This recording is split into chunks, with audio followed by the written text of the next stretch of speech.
నమస్తే. ఈరోజు మనం పాండవుల కౌరవుల గురువైన ద్రోణాచార్యుడి గురించి తెలుసుకుందాము.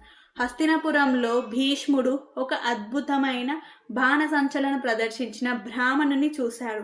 తనెవరో కాదు, ద్రోణాచార్యుడు. అతని దగ్గరకు వెళ్ళి పాండవులకు మరియు కౌరవులకు గురువుగా చేరమని అడిగాడు.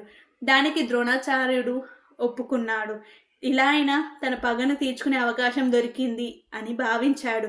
పూర్వంలో తనకి ద్రౌపదరాజుపై ఉన్న పగని తన శిష్యుల ద్వారా తీర్చుకోవచ్చు అని భావించాడు. వారిని సమానంగా భావించాడు. వాళ్ళకి కావాల్సిన ఖడ్గాయుద్ధం, ధనుర్విద్య, గదాయుద్ధం, రథ సంచలన అన్నీ నేర్పించాడు. ఒకరోజు వాళ్ళకి శిక్ష అంటే పరీక్ష పెట్టాలని భావించాడు.